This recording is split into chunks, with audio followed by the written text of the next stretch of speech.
아멘. 할렐루야. 오늘도 주 앞에 전심으로 예배하는 우리 성도님들의 삶에 주님의 은혜와 사랑이 가득하시기를 축복합니다.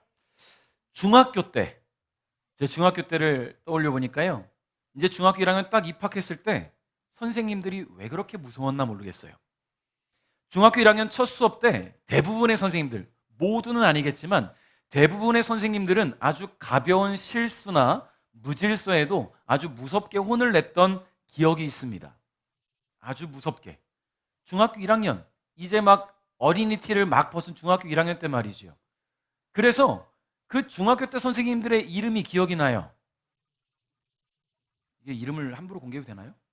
중학교 1학년 때 국어 선생님 정석모 선생님이 있었어요. 중학교 1학년 때 너무 무서웠어요. 중학교 1학년 학생인데도 불구하고 이제 막 시윤이보다 좀 어릴 때잖아요. 중학교 1학년이면 시험 보고 60점 밑으로 때리는데 제가 예전에 얘기를 했나 모르겠는데 60점 밑으로 많이 나올 수 있잖아요. 60점 밑으로 나와. 선착순으로 쭉 줄 섰어요. 그리고는 이름을 씁니다. 순서대로.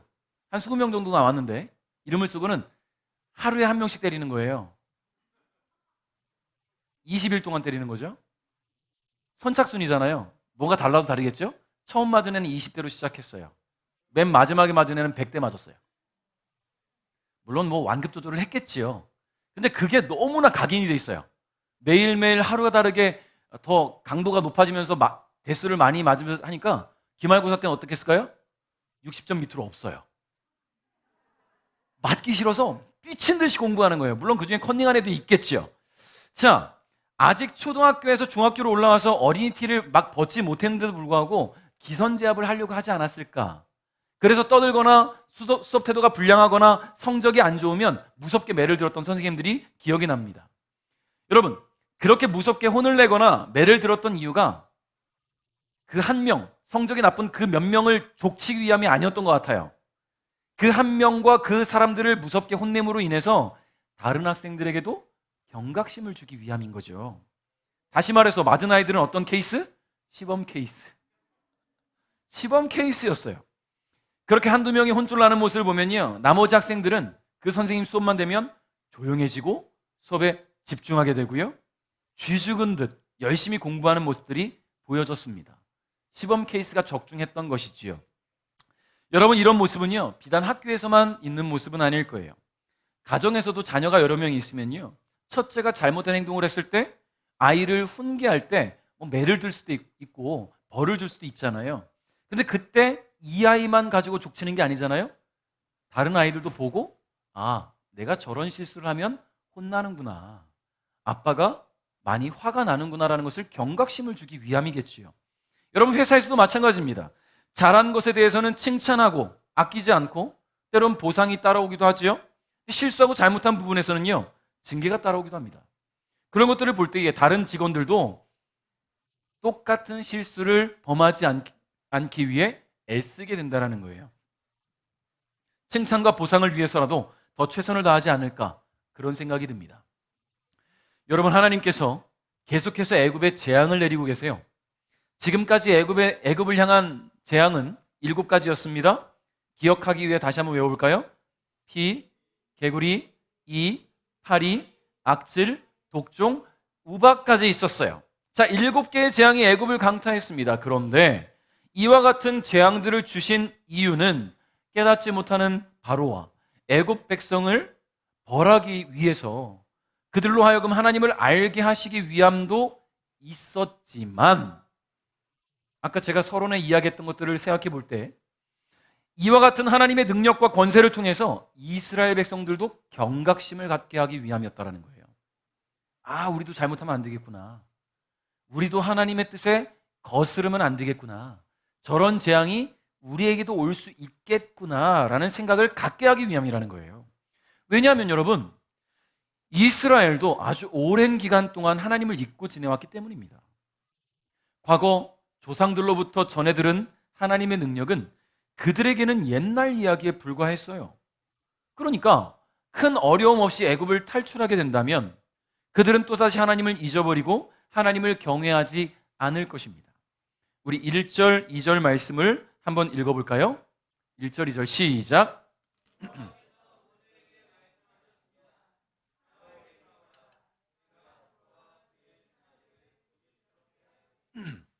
그것은 나의 놀라운 기적들을 그들에게 보여주기 위함이다. 또한 내 아들과 내 후손들에게 내가 이집트 사람들에게 행한 것과 내가 그들에게 보여준 기적에 대해 이야기할 수 있도록 하기 위함이다. 이 일로 내가 여호와라는 것을 너희가 알게 될 것이다. 할렐루야. 여러분, 하나님께서 애굽에 내리신 재앙들은 애굽 백성들로 하여금 하나님이라는 분이 어떤 분이신지에 대해서 알게 하기에 충분했습니다. 마찬가지로 이스라엘 백성들 역시 그동안 잊고 지냈던 하나님이라는 분의 위대함과 그분의 능력을 다시 한번 떠올릴 수 있게 되었지요. 더욱이 이전에 없었던 애굽에 내린 재앙들은 이스라엘 백성들의 후손들에게도 하나님의 존재를 완벽하게 각인시킬 수 있는 도구가 될 수 있었던 것입니다. 여러분, 그렇게 재앙은요, 하나님과 이스라엘 백성들이 점점 가까워지게 하는 도구가 되었습니다. 왜냐하면 하나님께서 전례 없는 재앙들을 내리신 이유가 이스라엘을 애굽으로부터 구원해내시기 위함이기 때문이지요. 그럼 이스라엘 백성들은요, 생각하는 거예요. 하나님이 우리를 구원하시기 위해 이런 일들을 벌이시는구나. 더욱이 애굽 전역에 내리시는 이 하나님의 재앙은요, 언제나 이스라엘 백성들이 머물고 있던 어디 땅? 고센 땅. 고센 땅은 피해가는 거예요. 애굽 전체가 재앙으로 고통받고 울음과 통곡으로 가득 찰 때 이스라엘 백성들은 평안히 거할 수 있었어요. 혹 이스라엘 백성들 가운데서도 여러분 일제 시대 때 친일파처럼 애굽에 붙어먹는 그런 사람들이 있었다면 그에게도 이 재앙이 임했겠지요. 그러나 하나님의 백성임을 인정하고 고센 땅에 머물던 이스라엘 백성들과 고센 땅에 머물진 않았지만 하나님의 존재를 깨닫고 두려워하며 피할 길을 열어주실 때 순종했던 애굽 백성들에게는요, 살 기회가 주어졌다라는 거예요. 이를 통해서 이스라엘은 하나님을 알아가고 하나님을 배워가고 하나님의 능력 앞에 한없이 나약한 자신들의 존재를 발견하게 되는, 그래서 점점 하나님의 백성이 되어가고요, 점점 하나님의 사람이 되어가는 계기가 될 수 있었다는 거예요. 자, 그러나 하나님의 재앙은 교만으로 가득한 이 바로의 마음을 하나님으로부터 더욱 멀어지게 했습니다. 더욱. 여러분, 바로는 참 대단한 사람이에요. 왜 대단할까요? 모두가 예스할 때 혼자 노할 수 있는 그런 쓸데없는 고집과 교만이 있는 사람이 바로였어요. 그러니 지금 이런 상황에서도 끝까지 이스라엘을 놔주지 않고 있었던 것 아니겠습니까? 자, 우리 3절 한번 읽어볼까요? 시작.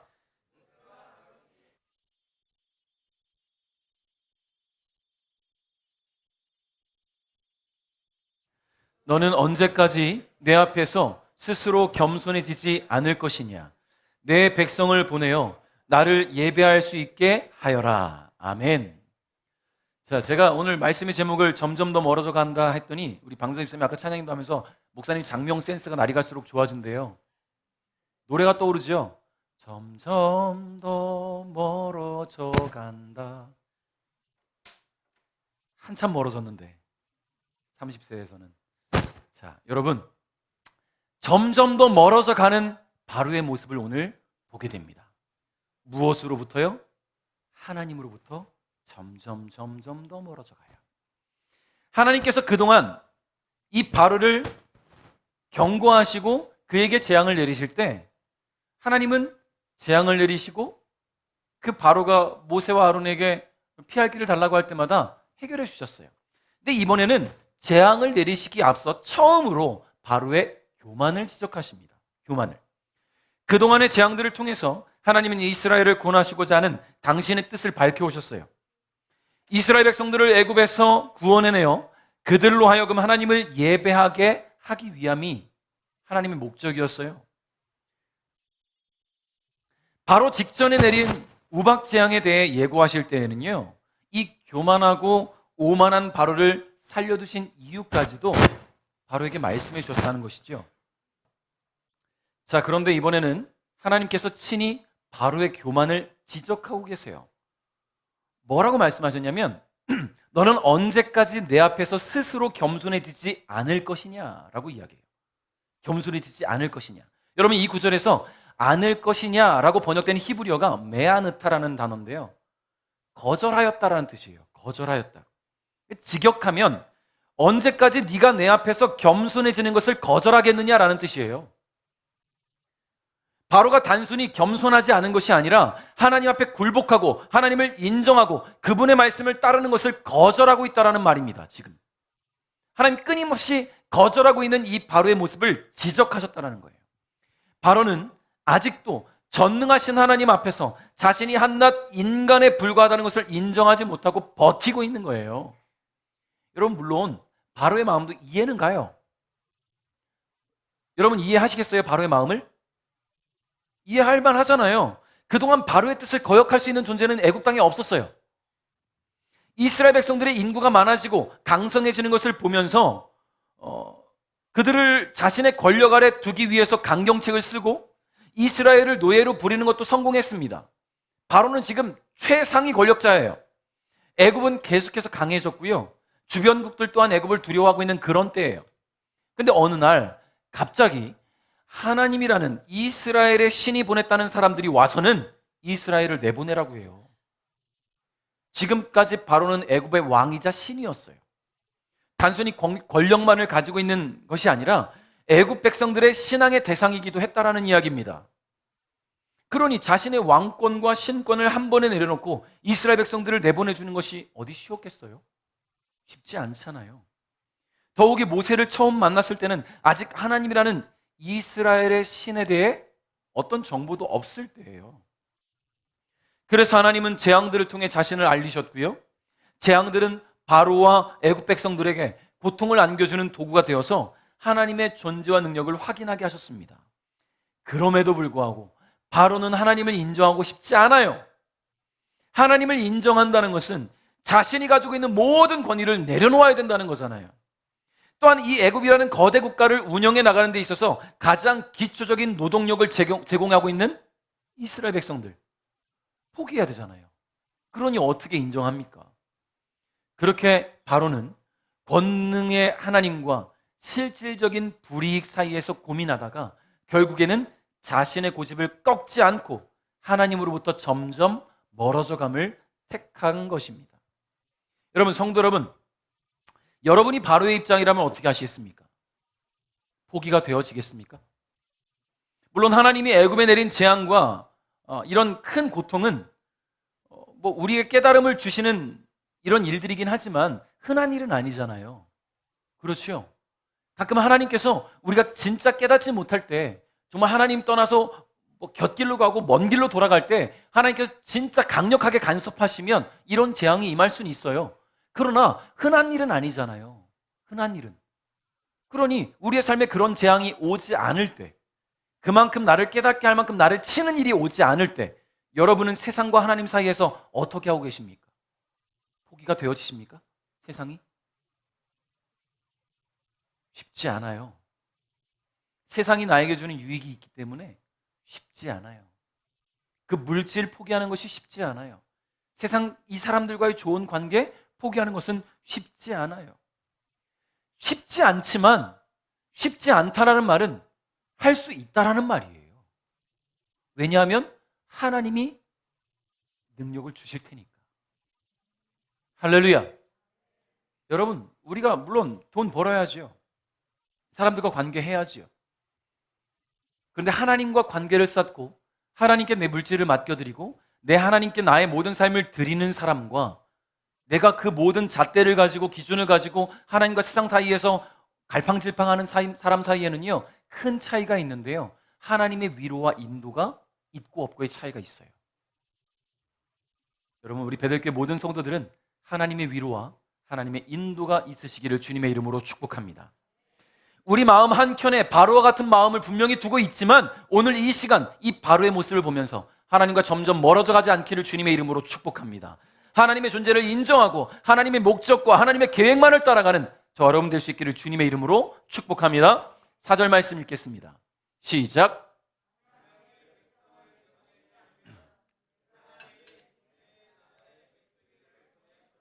아멘.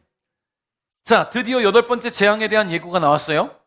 만약 내 백성을 보내지 않으면, 이전과 똑같은 경고의 메시지예요. 내 백성을 보내지 않으면.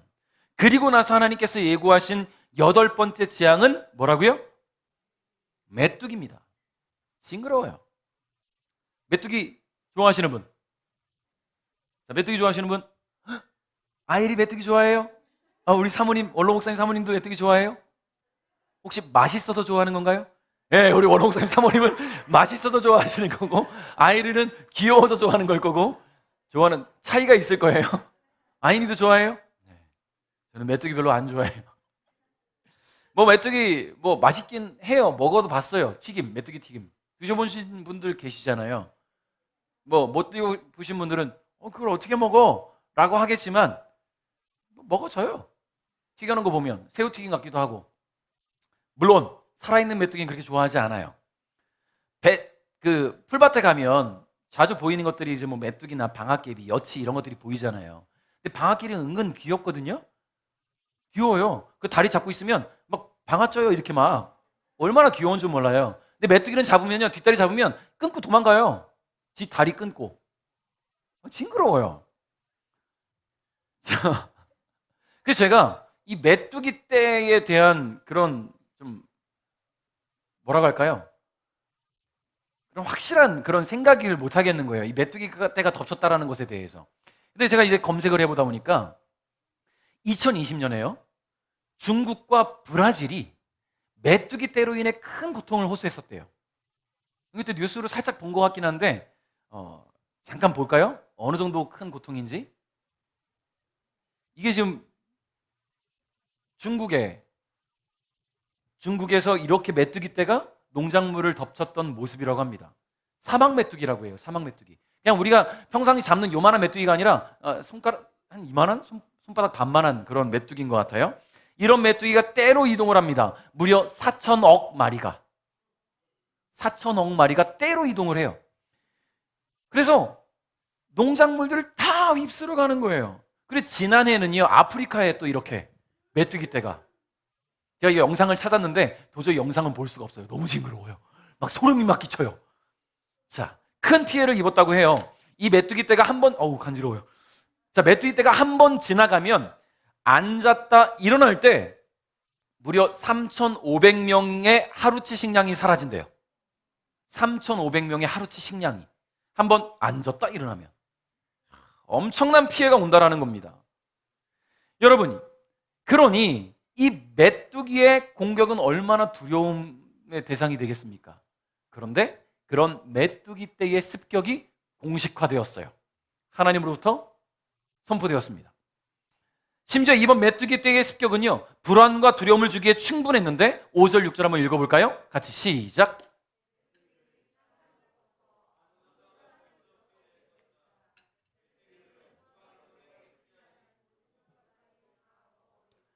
들에서 자라는 모든 나무도 다 먹을 것이다. 메뚜기들은 내 궁전과 내 신하들과 모든 이집트 사람들의 집에 가득 찰 것이니 그것은 너의 아버지와 조상들도 보지 못했던 모습이다. 사람들이 이집트에 살기 시작한 뒤로 그렇게 많은 메뚜기는 없었을 것이다. 아멘. 제가 찾아본 영상에는요, 지금 이 말씀에 딱 맞는 모습이 있었어요. 브라질인데요, 나무예요. 그냥 나무인데 취재진이 취재하면서 딱 갔는데 나무에 그 농부가 나무를 이렇게 긁으니까 메뚜기도 훅 떨어지는 거예요. 그러니까 나무가 아닌 거야. 이 나무 전체를 메뚜기가 덮고 있던 거예요. 생각만 해도 징그럽죠. 이거 보여줬어야 되는데 다 같이 간지럽게. 자, 여러분, 큰일 났습니다. 애굽은 지금 우박으로 인한 피해 복구도 되지 않았어요. 우박으로 수많은 사람도 죽었고 농작물도 피해가 있었고 집이 막 부서졌고 모든 식기들이 다 망가지는 상황이라 지금 피해 복구가 안 됐는데 하나님께서 뭐라고 말씀하시냐면 우박으로 입은 해. 근데 우박 피해 때 살아남은 들에 있는 것들 이번에 메뚜기가 다 쓸어버릴 거야. 먹을 게 하나도 없게 만들겠다라는 이야기지요. 여러분, 심지어 이번 메뚜기 때는 애굽에 사람이 살기 시작한 이후로 단 한 번도 보지 못한 그런 때일 거라고 강력하게 경고를 하신 거예요. 여러분, 이와 같은 경고를 들으니 바로의 신하들은 걱정과 두려움에 사로잡혔습니다. 지난 7번의 재앙들을 통해 하나님이 어떤 분이신지 충분히 알았거든요. 그들은 진짜 계획하신 것은 반드시 실행하시는 분이시고 그분의 계획을 막을 그 어떤 방법도 애굽에 없다는 것을 이 신하들은 깨달았어요. 그래서 신하들은 급히 바로에게 자신들의 소견을 이야기합니다. 7절에 이렇게 이야기해요. 파라오의 신하들이 그에게 말했습니다. 이 사람이 언제까지 우리를 괴롭히는 덫이 되어야 합니까? 이스라엘 백성을 내보내셔서 그들의 하나님인 여호와를 예배하게 하십시오. 왕은 이집트가 망한 것을 아직도 모르십니까? 여러분, 그들의 하나님인 여호와를 예배하게 하십시오는 뭔 말이에요? 명령이에요. 지금 신하들이 지금 애굽 최고 권력자, 심지어 신권까지 장악한 애굽의 바로 왕에게 이런 명령을 내리고 있어요. 심지어 질책까지 합니다. 왕은 이집트가 망한 것을 아직도 모르십니까? 여러분, 바로의 신하들은 덫이라는 표현을 썼는데요. 이 덫으로 번역된 히브리어가 라누 레모켓이라는 단어예요. 기본적으로 그물 안에 들어있는 미끼라는 뜻입니다. 이것은 새나 물고기를 잡을 때 쓰이는 미끼를 가리키는데 지금 신하들은 하나님이 이 모세라는 사람을 미끼로 우리를 잡으려고 작정하셨구나 라고 생각이 된 거예요. 다시 말하면 그들이 이런 표현을 쓰고 있다는 것은 우리는 하나님 앞에 사냥감에 불과하구나. 아무런 힘도 써볼 수 없는 입장이구나. 이 하나님이라는 존재가 행하는 그 어떤 재앙도 우리는 아무리 애를 써도 막을 수가 없구나 깨달았다는 거예요. 신하들은 말이죠. 여러분, 그런 상황에서도 교만과 고집으로 애굽을 극한의 상황으로 몰아넣고 있는 자신들의 왕에게 이제 나아가서 죽음을 각오하고 쓴소리를 내뱉고 있는 거예요. 신하들의 말을 보세요. 왕은 이집트가 망한 것을 아직도 모르십니까? 여러분, 어떻게 감히 신하가 왕에게 이런 말을 할 수가 있겠어요? 더욱이 애굽의 바로는 단순한 왕이 아닙니다. 신격화되어 있는 존재예요. 그의 말 한마디면 누구도 다 죽임당할 수 있는 그런 왕이에요. 그럼에도 불구하고 이렇게 과감하게 말할 수 있었던 것은 신하들의 마음이 하나님의 존재에 대해 인정함과 동시에 큰 두려움에 휩싸여 있었고, 또한 고집을 부리며 자신의 권위를 내려놓지 않고 있는 이 바로 왕으로부터 점점 그 마음이 멀어져 가고 있다는 이야기예요. 여러분, 바로의 입장에서 얼마나 황당하겠습니까? 지금 하나님이라는 이스라엘의 신의 존재도 두려움과 걱정의 대상인데 거기에 신하들까지 자기 편을 안 들어줘요. 자신을 책망하듯 말하고 있고요. 얼마나 황당하고 화가 나겠습니까? 그러나 상황이 상황인지라, 신하들이 오죽하면 이런 말을 할까? 상황이 상황인지라 바로는 신하들의 말을 수용하기로 합니다. 그는 모세와 아론을 불러서 거래를 제안해요. 자, 이게 웃긴 거죠. 수용하기로 했는데 거래를 제안했다. 여러분, 거래는 보통 어떤 때 해요? 둘의 상황이 거래할 만한 상황이 돼야 거래하는 거 아니겠습니까? 그렇죠? 거래할 만한 상황이 돼야 되는 거예요. 지금 근데 이 바로는 하나님과 거래할 만한 상황이 아니에요. 거래 괜히 했다가 한마디 하면 끝나는 건데 또 거래를 제안한다는 거예요. 11절에 보니까 바로는 아주 강하게 말을 합니다. 절대로 안 된다. 여호와를 예배하려면 남자들만 가거라. 너희가 원하는 것이 그것이 아니냐? 그리고 나서 파라오는 모세와 아론을 왕궁에서 쫓아냈습니다. 여러분, 거래를 제안한 거예요. 남자들만 나가라. 자, 여기에 남자들이라 함은 만 20세 이상의 성인 남자를 말하는 거예요. 일할 수 있는. 그러니까 노인들과, 힘없는 노인들과 여인들과 아이들은 다 두고 남자들만 나가라고 하는 거예요. 아주 얄팍한 수예요. 왠지 아십니까? 거기에는 이 바로의 아주 얄팍한 수가 숨겨져 있어요. 여러분, 성인 남자들만 나가라는 것은요, 그들 대부분이 각 가정을 대표하는 사람들이잖아요. 그렇다는 것은 처자식이 있고 먹여 살려야 되는 가족들이 있다는 이야기입니다. 자, 그렇다는 것은 여자와 아이와 노인들과 이스라엘의 가축들을 애굽에 묶어두면 이 가장들이 애굽을 떠나서 광야로 나가 예배를 드리고 처자식 생각이 날 거 아닙니까? 돌아올 거라고 생각을 하는 거예요. 얼마나 얄팍한 수를 쓰고 있는 겁니까? 여러분, 처자식 버릴 수 있는 가장이 몇이나 되겠어요? 사랑하는 가족들 버릴 수 있는 가장이 몇이나 되겠어요? 그러니 그들만 내보내면 반드시 그들은 예배하고 돌아올 거야 라는 생각을 갖고 있었다라는 이야기입니다. 자, 여러분, 이런 제안을 하는 왕의 모습을 보는 신하들의 마음은 어땠을까? 와, 우리 왕께서 아주 놀라운 제안하셨구나, 정말 대단해 라는 생각을 했을까요? 멍청한 거죠. 지금 이 신하들의 입장에서는 바로의 이런 제안은 너무 멍청한 생각일 거라 생각이 들었을 겁니다. 왜냐하면 지금 바로의 입장이 하나님과 거래할 만한 입장이 아니라는 것을 신하들은 알아요. 지금 아까 얘기했잖아요. 우리는 지금 사냥감이라고. 애굽의 입장은 사냥감의 위치에 있는 거예요. 더 이상 지체하다가는 애굽이 망하는 꼴을 볼 수밖에 없다는 것을 신하들이 깨달았기 때문에 죽음을 각오하고 왕에게 나가서 강하게까지 말했는데, 지금 모세와 아론을 불러다가 하는 것은 거래, 성인 남자들만 데리고 나가라, 그렇게 자기 말만 하고 쫓아냈습니다. 당연히 하나님께서 그 말을 들어줄 리 없습니다. 그렇다는 것은 거래가 성립되지 못했다라는 것이고요. 그렇다면 당연히 하나님께서 예고하신 메뚜기 떼는 애굽을 덮칠 것입니다. 신하들의 마음은 어땠을까요? 이 사람을 왕으로 믿고 따라갈 수 있을까요? 자기 자리 지키겠다고 나라 말아먹는 꼴을 계속 지켜볼 수 있을까요? 이런 마음이 들지 않았을까요? 그들이 걱정하던 대로 메뚜기 떼는 애굽을 덮쳐왔습니다. 그리고는 애굽의 모든 땅을 덮었어요. 우박으로 해를 입지 않고 남아있던 모든 것들을 다 먹어치웁니다. 애굽에 더 이상 먹을 것이 남아있지 않을 만큼 하나님이 보내신 메뚜기 떼는 역대급이었어요. 사랑하는 성도 여러분, 바로는 이처럼 독단적인 사람이었습니다. 왕보다 더 나라를 걱정하는 충신들이 있었음에도 불구하고 자신의 고집을 꺾지 않는, 그래서 하나님의 심판을 면하지 못하는 그런 사람이었다라는 거예요.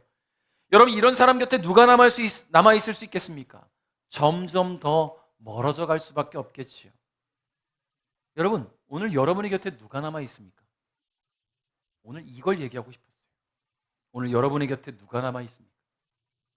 사랑하는 가족, 사랑하는 공동체 지체들, 사랑하는 친구와 이웃들, 그 사랑하는 사람들이 나로부터 멀어지는 모습이 있지 않은가요? 혹시 나의 독단 때문에? 나의 이기적인 모습 때문에? 여러분, 오늘 우리는 이 바로와 같은 생각과 이기적인 마음들, 독단적인 생각들을 모두 버리고 함께 가치를 찾아가는 저와 여러분이 되어서 하나님과 가까워지고 가족과 가까워지고 이웃과 가까워지고, 그래서 함께 주님을 예배하는 예배자의 자리로 나가야 될 줄 믿으시기 바랍니다. 말씀을 맺겠습니다. 애굽을 강타한 하나님이 내리신 이 재앙들은 애굽과 이스라엘 모두에게 하나님의 살아계심을 알게 했습니다. 이 과정들을 통해 이스라엘은 그동안 잊고 지냈던 하나님의 존재를 깨닫게 됨은 물론이고, 그분이 우리 하나님, 우리를 구원하시는 주님이심을 믿고 따르게 되었다는 거예요. 그러나 애굽은 독단적이고 이기적인 교만으로 가득 찬 왕을 만난 덕분에 하나님의 심판을 면할 수가 없었습니다.